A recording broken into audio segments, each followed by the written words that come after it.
Okay, it's actually hurting my cheeks. It's actually hurting my cheeks doing that fucking thing.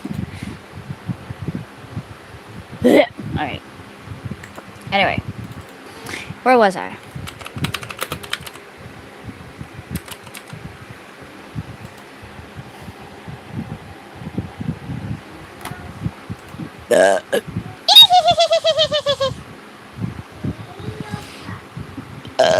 Anyway, moving on. This is genocide, the monster inside, the voices in your head. It's telling you to wash away the crimson states and leave us all for dead.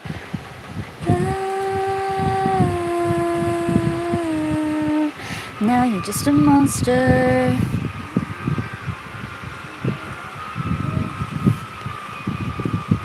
I know a way that you can cut a very last tie. Because you made an empty box of all then die. Every world that you destroy, you burn as you plan. And in the end, it's gonna fall to your head. I see your mind now, it's slipping faster. Kill or be killed, the only thing that matters. Across the land, all the ashes scatter. Who's the monster now? Inside the monster, inside the voices in your head. They're telling you to wash away the crimson stains, to leave us all for dead. No one tells you there's no going back. The ones you attack, there's no way to prevent this permanent. You're just a monster.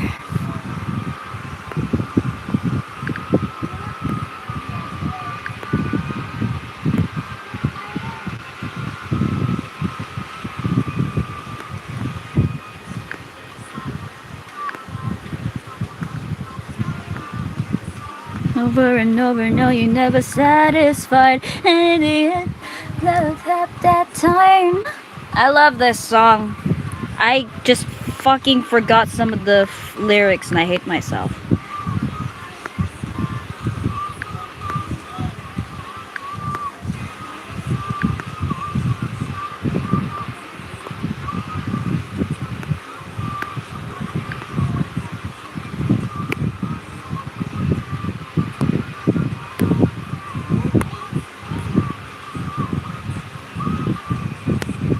Blood you spill will stain this real. The death is permanent. You're just a monster. And now you're just a monster. Now you're just a monster.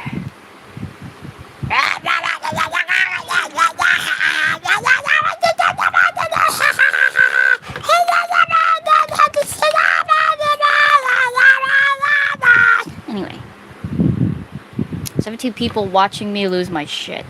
Good job.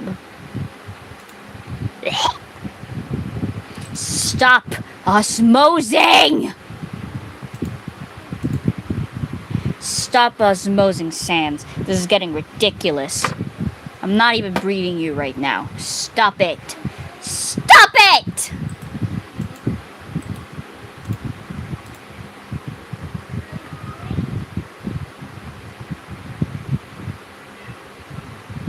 I'm drawing papyrus.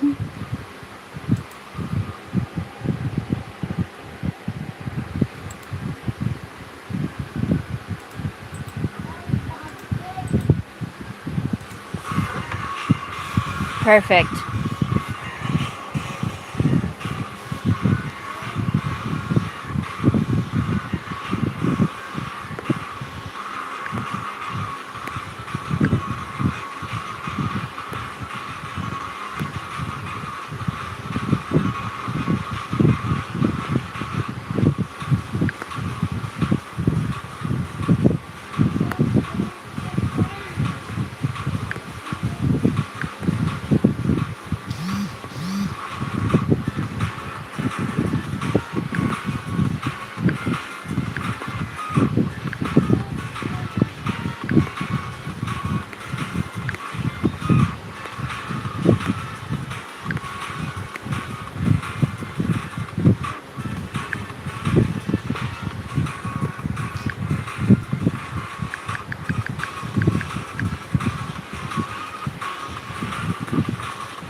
Oh, it looks awful. Fuck!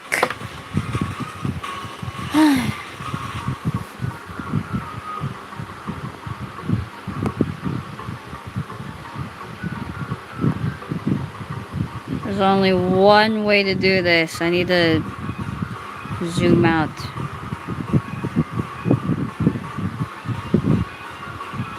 And it looks like he's cross-eyed.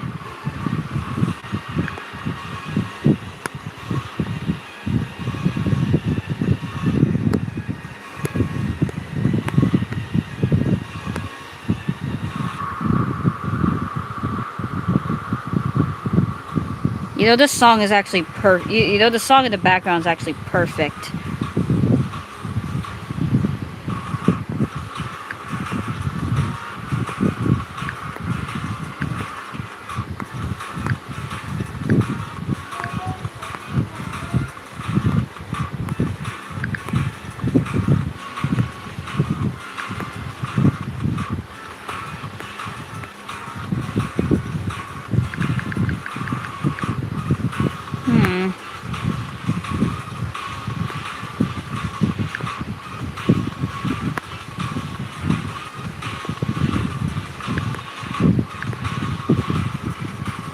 There, that's it. Hold on.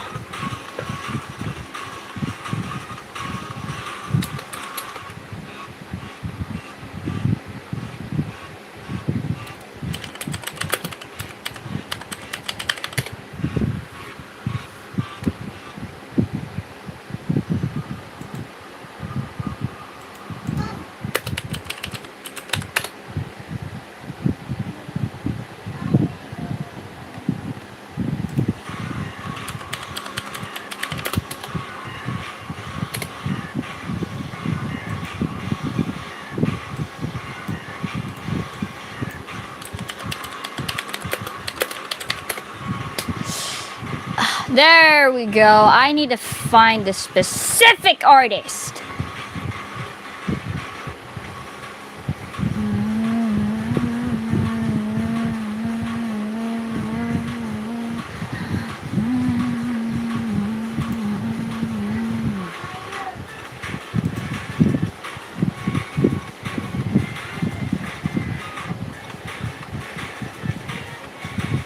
What is the name of this? Damn it.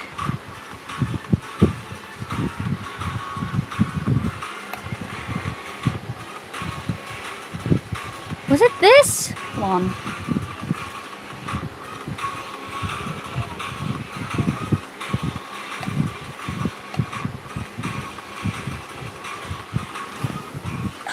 My legs are...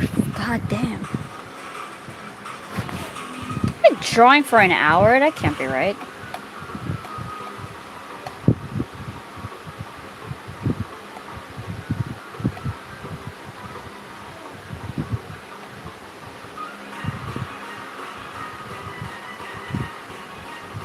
What the fuck?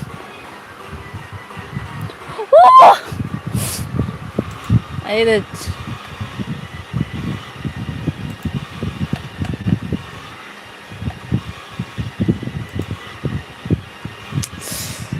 I just saw something. I'm so sorry. That's why I reacted in such a way. I didn't mean to.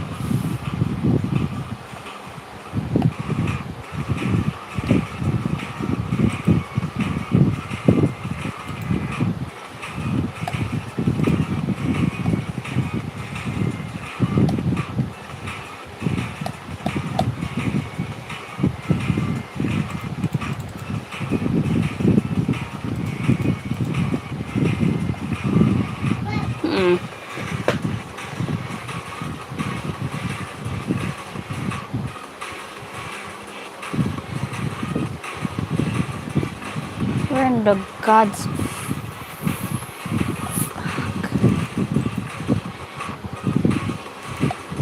I need it. Sorry, I'm trying to search something on Tumblr.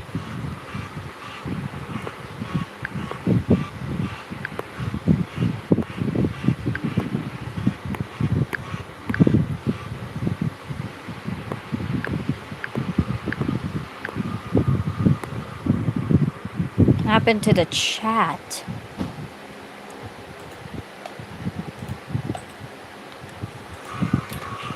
Shit.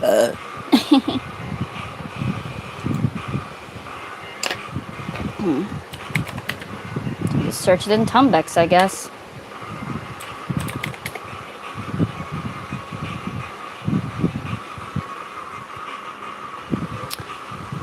Where did the fuckers go? God damn!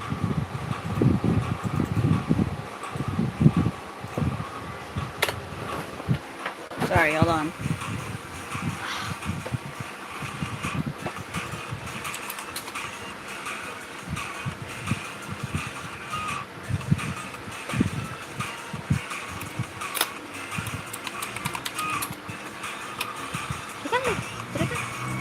Did I deactivate or some shit?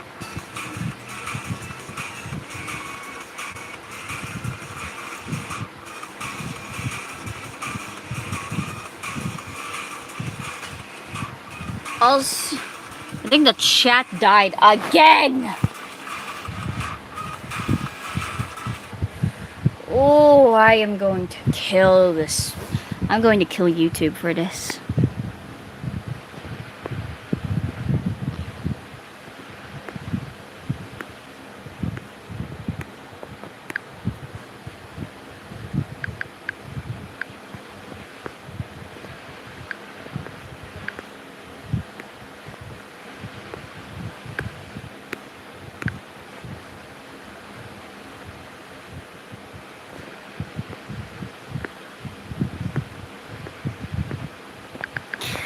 沈むように溶けてゆくように二人だけが咲く広がる夜に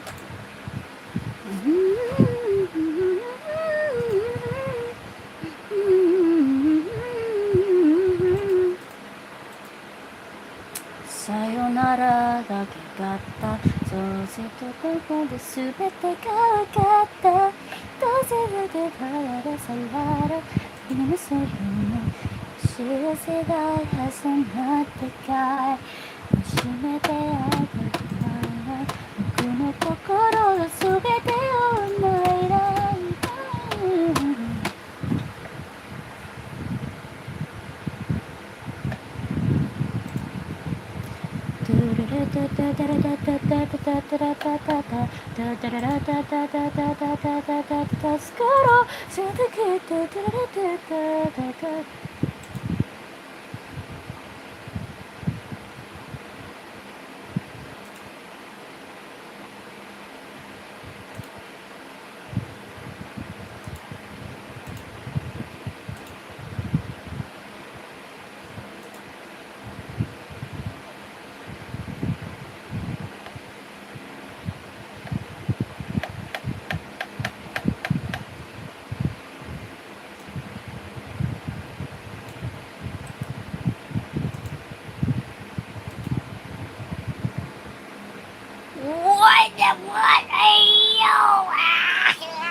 Find these fuckers, god damn.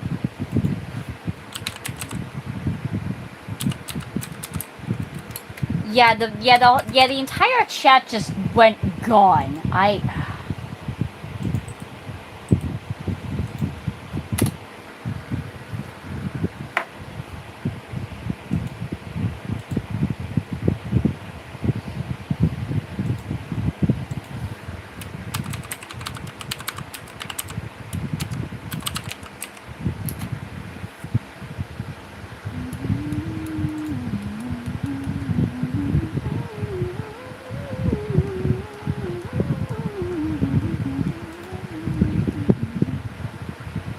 Okay.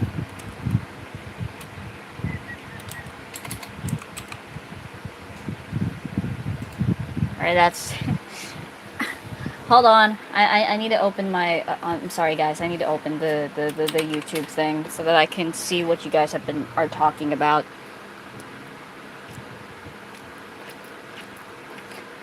people asking for my birthday?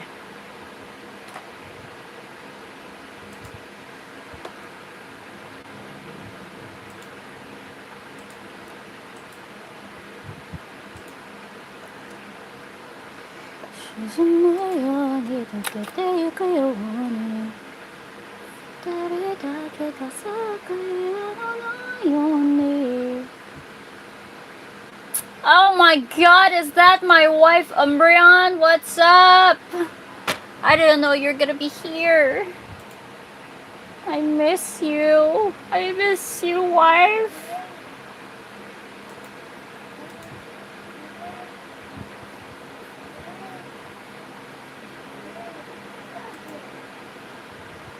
I'm gonna need to pop out the chat.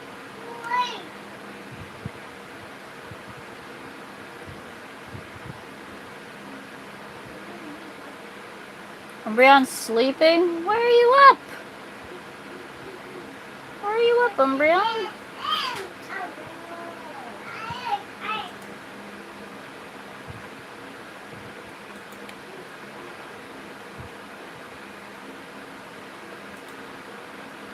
What do you mean you sense a disturbance in the force?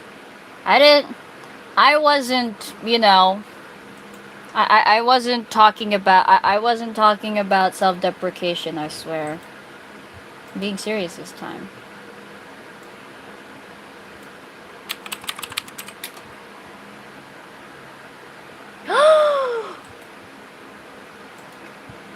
Could it be?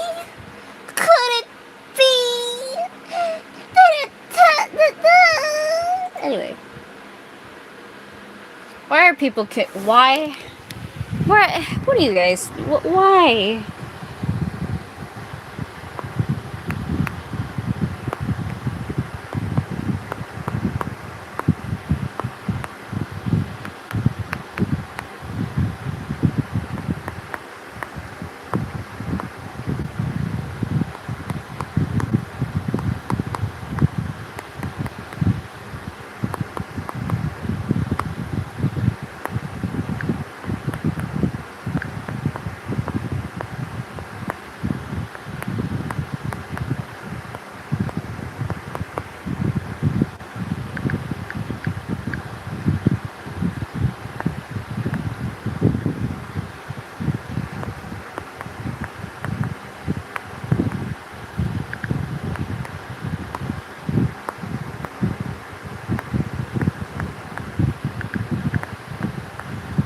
Glacial Tale, papiro.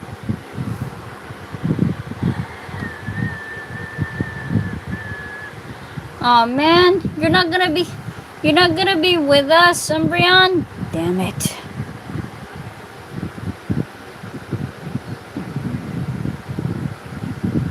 See you later, Raven. Damn you, Umbreon.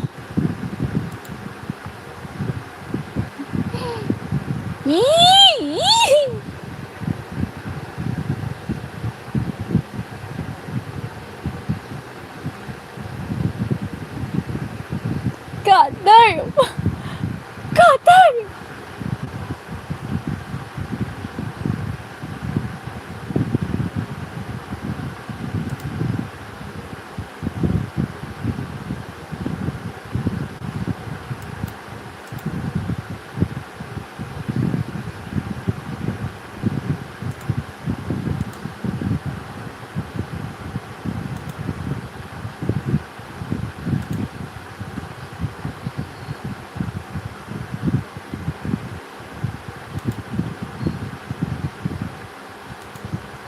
Ah yes, moving on.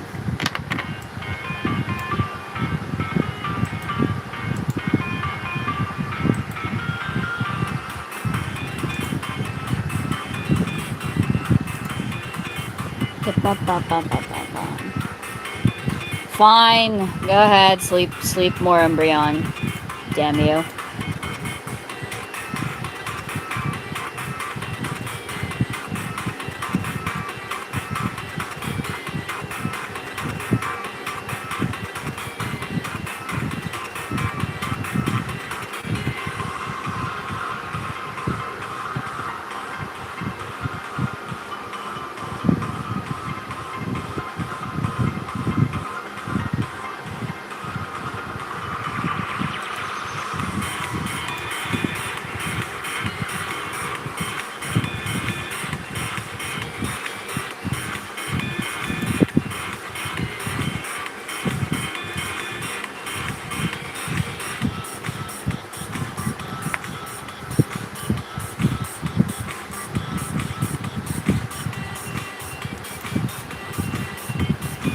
Alright, where's the chat again? There we go. Fine. Bye, wifey. See you. Hopefully.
Hello, hi, I'm so happy to see you.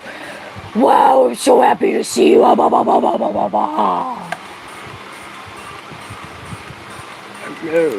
hello, hi, hello, hi, I'm so happy to see you. Wow, I'm so happy to see you.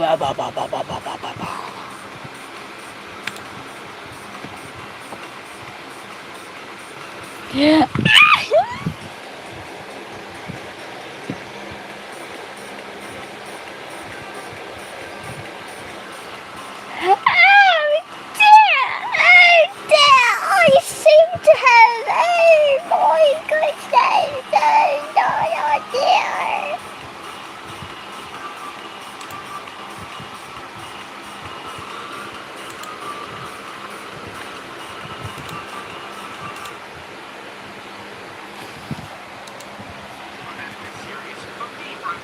More important than anything else this season. Over a year ago, I actually made a video on this particular franchise, way before it became an anime series, basically warning everybody ahead of time. And I even made a very bold prediction as to how the internet would react to when the redo of the Healer anime gets announced. I believe I said something along the lines of, and the one silver lining, the thing I'm looking forward to about a show like redo of the Healer getting an anime adaptation, is that I get to experience what I think is going to be one of the biggest shitstorms to ever hit the coast of the online anime community.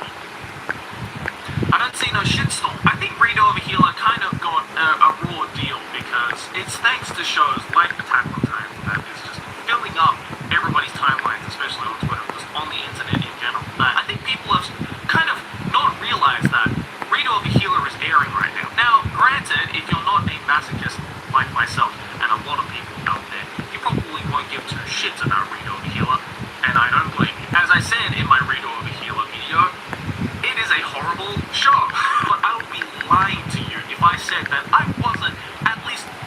Hold on. looking forward to the tumultuous shitstorm that was to be stirred up by this show on Twitter. And I'm very, very disappointed in everybody that this show hasn't really even been talked about online. Because trust me, as good as Attack on Titan Season 4 has become, and as much as I'm trying my hardest to kind of waver through all of the absolute worst takes imaginable on it, there is nothing more entertaining than watching a bunch of unknown spectators on Redo of a Healer jumping into that show. And so far, as of the recording of this video, there's only been 2 episodes, but after I watched episode 2, I knew it was more than enough for the shitstorm to start. And because I had already read the light novel and most of the manga, I knew what was to be expected. I knew exactly, oh, this was the moment where this particular thing happened. So I was watching episode 2, and there is a particular scene where I knew shit was about to hit the fan. But then when I actually watched the episode, all I got was this extremely slowed down pan of a fireplace for, I would say, upwards of 50 seconds to 60 seconds. I'm like, is this a mistake? Did the animator just kind of forget to animate this part? But then very quickly afterwards, I realized I was watching the censored version. So I scoured the internet, I found the uncensored version being uploaded, and oh my god, what in the rants did I just watch? That uncensored second episode made the rant hentai look like a shit episode. I mean, I knew what I was expecting.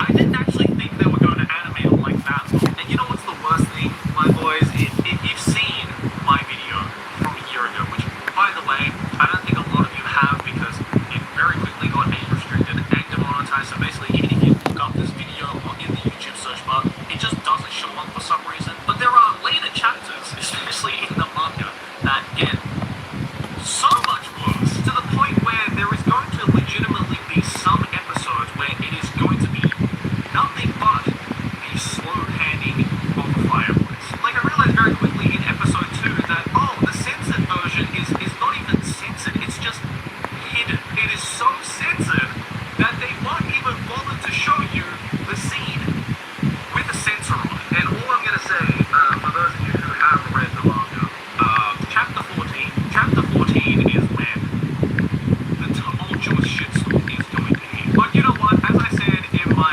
original Read Over Healer video, I am thoroughly enjoying the reaction from everybody. Just the fact that there are so many people who just didn't listen to your boy. I warned you guys. I warned you guys over a year ago that this was going to be absolutely horrendous in every sense of the word. And some of y'all either just decided to ignore me or just didn't listen to me at all. So if you're watching this video right now who did originally go and watch my Read Over Healer video and decided not to watch it, I would say that I did a pretty good job of it because you are not missing out on a lot. Honestly, the reactions to the episodes are 100 times more entertaining than the actual episodes. But am I going to continue to watch it? Yeah, because I'm looking forward to how the fuck they're going to adapt chapter 14. There is no way they're going to be able to animate this. But yeah, as much as I am enjoying Attack on Titan Season 4, I just don't really plan to make a video on it at all because, I mean, what can I say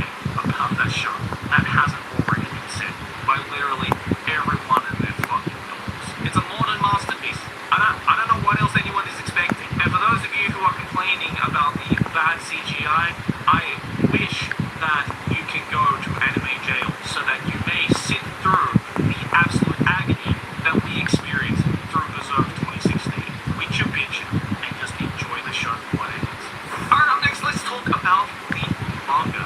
Now, I am going to try and not so much focus these undertale collections on the manga, but of course, still want to recommend you guys some great manga every month because I do realize that a lot of you guys, especially recently, have been really enjoying the manga. Why does the Mettaton look so ugly? Because I am kind of standing in the forefront of the manga world, living in Japan and having a bookstore literally across my house. I do basically have the front line of the manga world at my disposal. And so I kind of want to utilize that by showing you guys a series that probably most, if not all of you, have never heard of because it's so new here in Japan that the Western world basically hasn't even caught up to it. But I think it's going to be a big series once it does hit the West. And the manga I want to recommend for this month is definitely fitting in more with the Yashike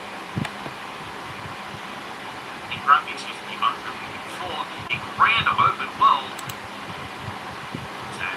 But next, let's talk about the manga. Now, I'm going to keep the manga section short this time around because I got to talk about the anime and I have to talk about a bunch of other stuff the second half of this video. So I'm only going to introduce one series, but it is a series that, if you look at the title and thumbnail of this video, is probably something that you guys will probably end up liking. Because if anybody knows my audience the best, it's your boy.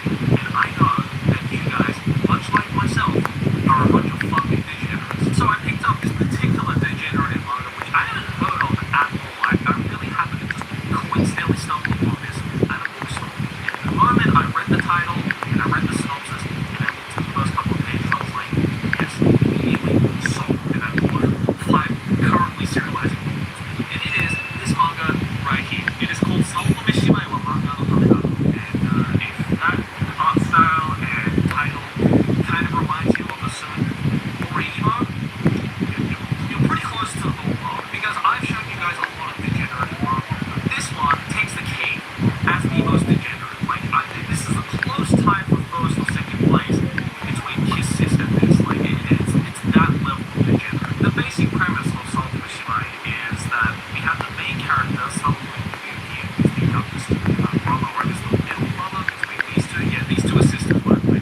Blood related, of course, like any good manga. Oyuki, who's the main character, is the brother of these two particular sisters, and he is a manga artist. He's a fully professional manga artist, but he's just getting started. His career hasn't quite kicked off as he would have liked to. And so he gets his 2 sisters and a number of other assistants that you later meet to help him to basically become a top Shonen Jump manga artist. Because this is serialized in Shonen Jump, they straight up just name drop Shonen Jump. They're like, he wants to be a top Shonen Jump artist, and there are actually a number of references to all sorts of different famous Shonen Jump manga that they can carry to this. And I think what this artist wanted to do was to kind of make it, of course, a degenerative ecchi comedy like any good Shonen manga artist should do.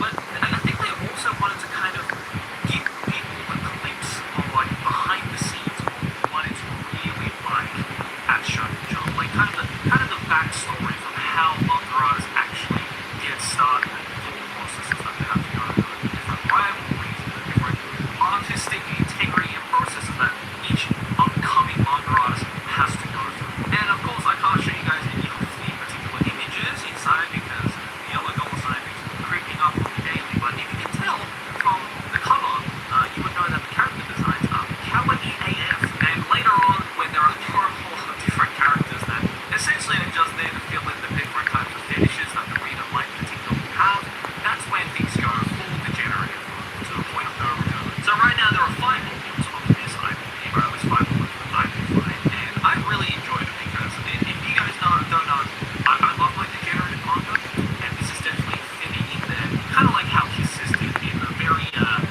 guilty pleasure, but I'm totally not guilty of liking this stuff. So yeah, this manga has everything degenerate, so I definitely recommend it if you like this kind of stuff. But hey, before we move on to the next part of the video, I'm going to give a quick shout out to the sponsor, Dragon Raja, an unlimited fantasy MMORPG with incredibly stunning graphics for a grand open world, complete localization and deep customization of characters, infinite exploration, and true freedom among other things. Oh, hey, Zal, what's up? Different updates that new and current players can enjoy. First up, there's the I just talked about Glacial Tale earlier. Shame you're not here. Delicious party dishes. Invite friends to challenge the party goals, increase the party atmosphere, and win rich rewards. There's also the home space where you can increase the construction of underground spaces. Damn Zel. Damn Zelfin. Self-promoting on my self-promoting on my self-promoting, I see. Self-promoting on my thing, I see. Alright. Self-promoting on my stream, alright. With your soulmate and can raise and accompany the growth of the air. You can also have a lot of fun making your own anime husbando or waifu with the fully customizable face DIY system.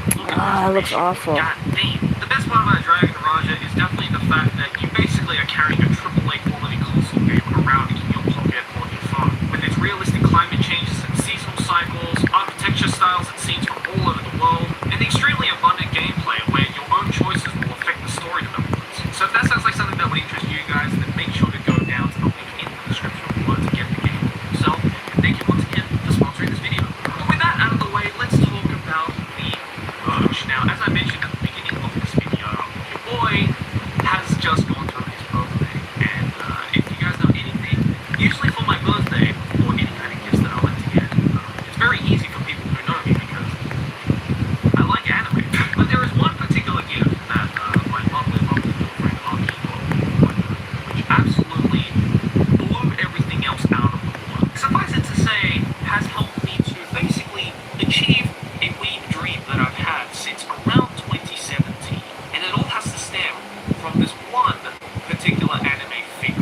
Don't take my subscribers, Elfin. Actually, no, I'm kidding. You can take my subscribers. What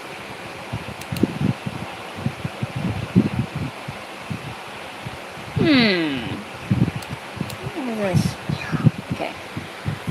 How's going on? This is the Anime Man. You know, when you start to read manga or watch anime for a long time, I mean, a long time, I feel like you start to steer away from the shows that everybody already knows, or everybody knows is just a universally praised and loved series by the entire community. Maybe because you know that that universally praised and loved show won't exactly quench the thirst that you have for something new and refreshing in the manga and anime world, or perhaps you've already had your thirst quenched by watching all of these amazingly well-known and well-renowned anime manga shows. And as weird as this may sound to the common otaku, I think the same thing can also be said for the world of hentai. Now, for those of you who are new to this channel, if there's one thing that you should know about me, it's that I've seen a lot of hentai, and I mean a lot. And I think it's because I have seen so much anime smut in my life that I start to get curious as to just how far the boundaries stretch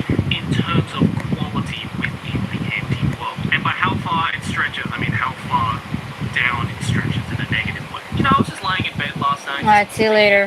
What you think about it too. See you later, Zell. Suddenly this pink light glows above my Oh, head. hey, Mariah, what's up? One You're simple late. question. What is the worst rated hentai ever made? I mean, if you've been around in this online anime community, you probably know the answer to that in anime. You know, Mars of Destruction, Pupa, Skeleton Heaven are just some of the more well-known examples of the worst rated anime ever made. And if you've never heard of any of those series, don't worry, I'll probably make a video where I review and dissect those sometime in the near future. But I don't really know anyone or myself know the answer to the worst rated ever made. So I ventured forth into the wide and wacky world of my anime list to seek out that answer. And after the long search, I finally stumbled upon the answer to my question with a staggeringly low 3.02 out of 10.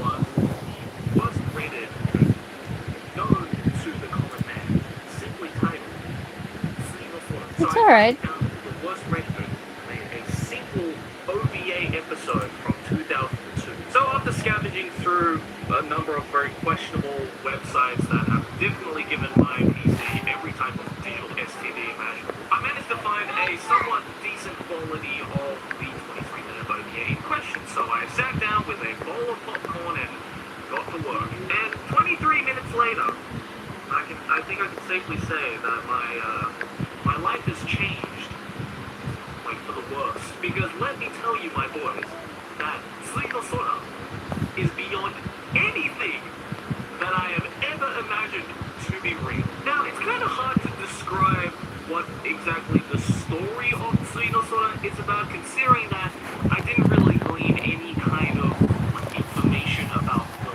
plot of the story from this 23-minute OVA. So take whatever I say when trying to explain the story with a giant grain of salt, like a boulder of salt. Basically, it starts off with this schoolgirl named Sakura, which, first of all, I don't know why you would call your kid that, considering that Sakura in Japanese literally means pomegranate. I guess the mom really likes pomegranate. Who basically commits by jumping off the roof of her school. And since then, everyone at school is talking about this thing called N-Sky, or Suinosura. Hold on, subtle time reference. Now, from my understanding, this Suinosura, or N-Sky as it's called in English, is basically like this end-of-the-world type Armageddon D-Day type of business. I really don't understand what exactly it was about. But essentially, because of this Tuesday, everybody who knows about it, that knows that it's about to come over, us is just a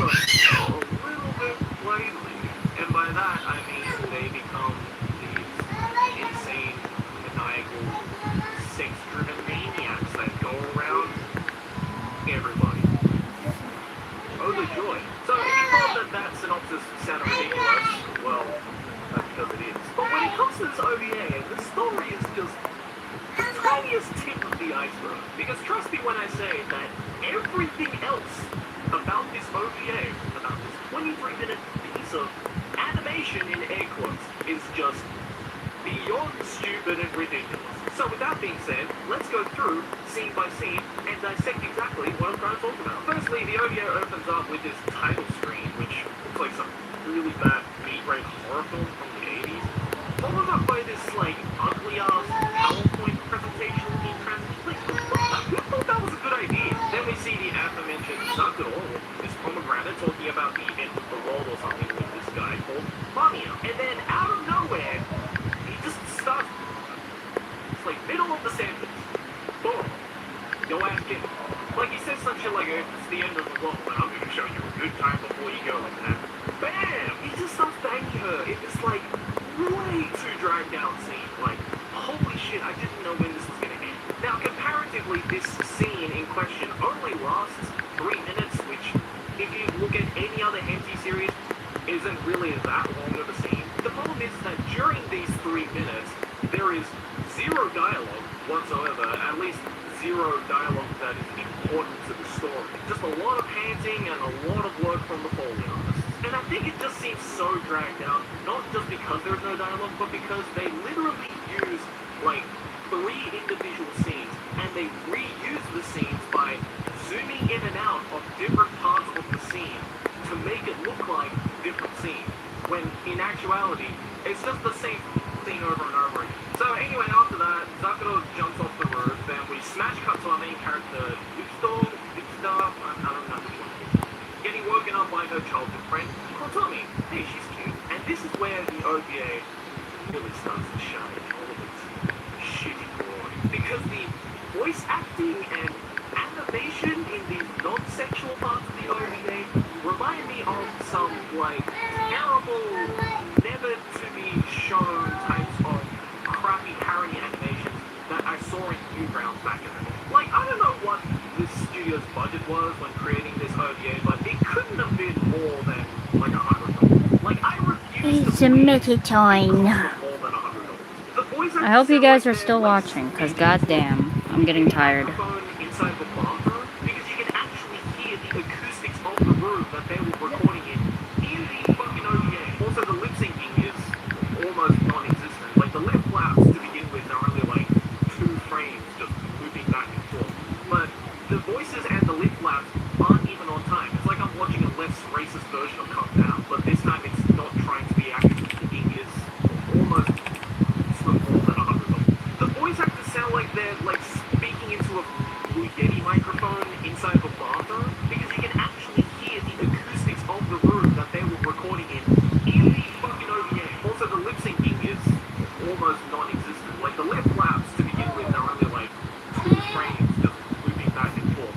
But the voices and the lip flaps aren't even on time. It's like I'm watching a less racist version of Come Down, but this time it's not trying to be actively funny. And I truly believe that out of the $100 budget that they probably had for this entire OVA, the majority of them must have gone to hiring like 500 different animators, because I swear, every single scene of this entire 23-minute OVA is changing ever so slightly. Like, the art style, the animation style, just everything, the background art, if you can even call that background art, looks like it's being drawn by a different person every single time. Sometimes the guy is way too tall, sometimes the girl has no shoulders, sometimes the faces are flat, too wide, too sporadic, body shapes, animation, just everything is out of place. Like, they need to show this OVA in animation schools as an example of what not to do in animation. Like, it's hilarious because this OVA isn't trying to be funny whatsoever. The story, if you just focus purely on the story, it's supposed to be like this horror, thriller-esque, like, supernatural mystery type of story, and yet it's just one of the funniest things I've ever seen in my life. Like, just in terms of that, this OVA, I can legitimately say, is even worse than Boku. I would actually rather watch Boku. Like, just to remind you guys, this OVA came out in 2002. In that same year this OVA came out, we had Chobits, Azumanga Daioh, and Razorful. What the f***? So anyway, after the 2 main characters find out about their friend's suicide, we smash cut to Kotomi getting ready for her club activities or something, while her clubmate watches her game around the corner. And then almost randomly, we smash cut to this, like, hardcore Yuri scene that, again, it's just no dialogue, same sound effects,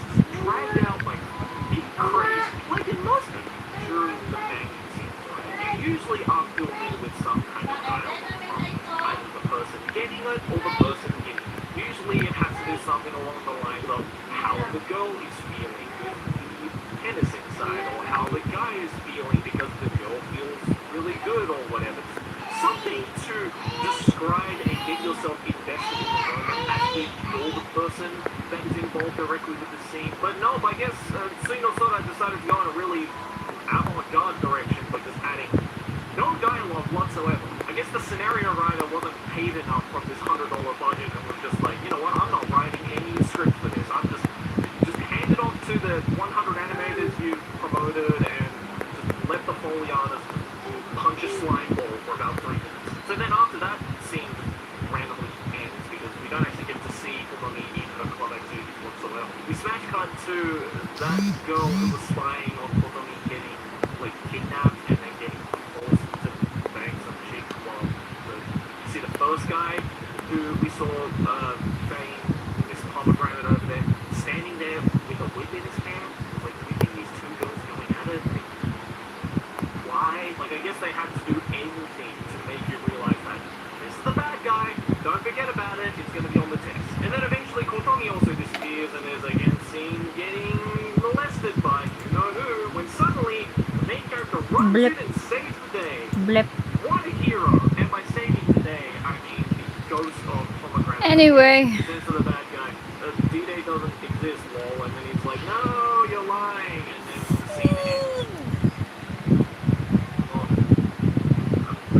I couldn't make this up even much right. Finally, the OVA ends with Otami saying thanks to Yuto for saving her life, and then it's like, you know what, for saving my life, I'm gonna give you my virginity, fam, because apparently she doesn't remember the traumatizing sexual experience she just went through like 2 minutes ago. The final scene is just them. Alright. I think I'm alright. I'm getting tired. I think I'll end it for today. Okay. But yeah, I hope you guys enjoyed this like short stream. But yeah. Unfortunately I can't take it at the moment, so yeah, I'll probably stream again soon. But yeah.